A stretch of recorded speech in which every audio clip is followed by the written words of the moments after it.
Hi అందరికీ, welcome to my channel అమ్మ వంటల వేదిక. ఈరోజు మనం చేయబోయే రెసిపీ చాలా సింపుల్ కానీ టేస్ట్ మాత్రం సూపర్గా ఉంటుంది. చాలా హెల్తీగా, లైట్గా, చాలా కంఫర్ట్గా ఉంటుంది. మరి దీనికి కావాల్సిన పదార్థాలు ఆనియన్, పచ్చిమిర్చి, అలాగే చిన్న నిమ్మకాయ సైజ్ అంతా చింతపండు. మనం చేసే ఈ రెసిపీకి చింతపండు చాలా తక్కువగానే పడుతుంది. మరియు పావు కేజీ టమాటాలని ఇలా చిన్న ముక్కలుగా కట్ చేసుకోవాలి. టొమాటో కూడా ఇలా రెడ్గా ఉన్నట్లయితే మనకి టమాటో చారు అనేది చాలా కలర్ఫుల్గా వస్తుంది. ఇప్పుడు ఒక బౌల్ని తీసుకొని దానిలోకి ఇందాక మనం కట్ చేసి పెట్టుకున్న టొమాటోలు ఉన్నాయి కదా, అవి అన్నీ కూడా యాడ్ చేసుకోవాలి. ఈ టమాటోలతో పాటు ఇందాక చూపించిన చింతపండును కూడా నానపెట్టుకోవాలి.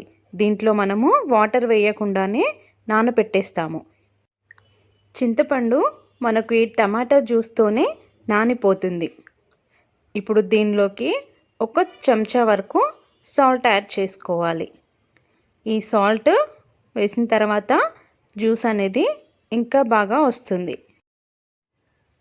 సాల్ట్ వేసిన తర్వాత ఒకసారి కలుపుకొని 10 నిమిషాల పాటు పక్కన ఉంచుకోవాలి. బిర్యానీ కాదు, కర్రీ కాదు, కానీ భోజనంకి మాత్రం సూపర్ టేస్ట్ వస్తుంది.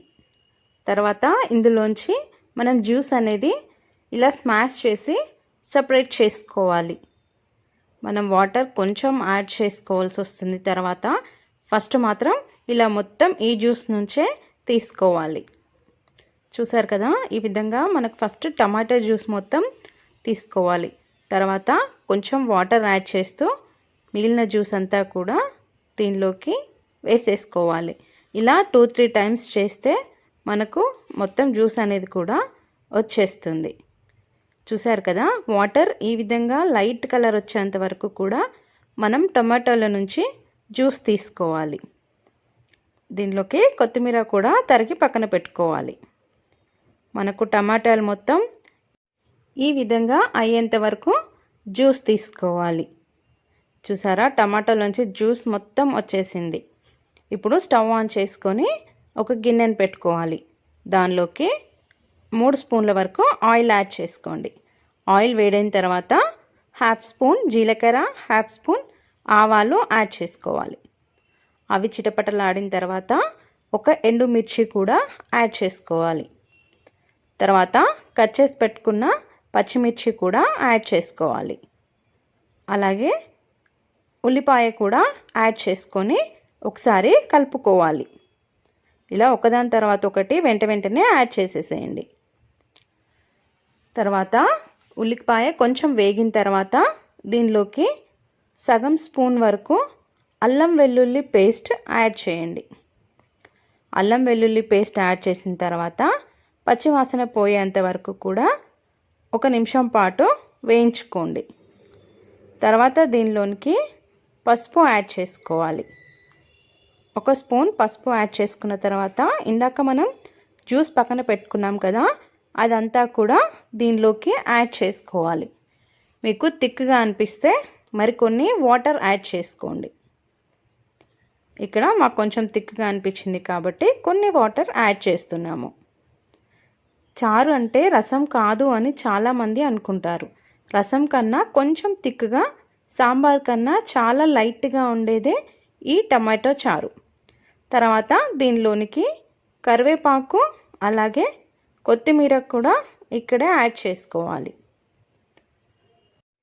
స్టమక్ హెవీగా ఉన్నప్పుడు లేదా ఫీవర్ నుండి రికవరీ అయ్యే టైంలో నోటికి ఏది తినాలనిపించినప్పుడు ఈ చారు పర్ఫెక్ట్గా ఉంటుంది. ఇలా అన్నీ వేసుకొని మనం స్టవ్ని మీడియం ఫ్లేమ్లో పెట్టుకొని ఇలా మరిగించుకోవాలి. ఇలా మధ్య మధ్యలో కలుపుతూ మరిగించుకోవాలి. ఒక పొంగు వచ్చిన తర్వాత ఒక చిన్న స్పూన్తో 1/2 స్పూన్ మెంతి పొడి వేసుకోవాలి. మెంతి పొడి వేయడం వల్ల ఫ్లేవర్ అనేది బాగా వస్తుంది. తర్వాత కొంచెం ఇంగువ కూడా యాడ్ చేసుకోవాలి.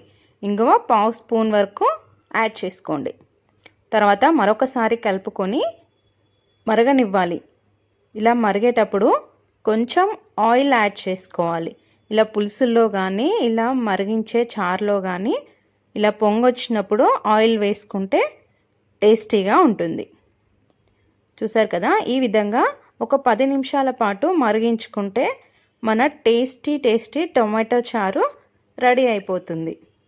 చాలా థిక్గా ఉండకూడదు, అలా అని వాటరీగా ఉండకూడదు. ఒకసారి మీరు చెక్ చేసుకొని స్టవ్ ఆఫ్ చేసుకోండి. ఈ చారు కోల్డ్, ఫీవర్, డైజెషన్ ఇష్యూస్ ఉన్న వాళ్ళకి చాలా స్మూత్గా ఉంటుంది. చిన్నపిల్లలకి కూడా చాలా ఇష్టంగా తింటారు. ఈ చారు హాట్ రైస్తో కొంచెం నెయ్యి వేసి ఆమ్లెట్తో సర్వ్ చేస్తే సింపుల్ మీల్ హెవెన్లా ఉంటుంది.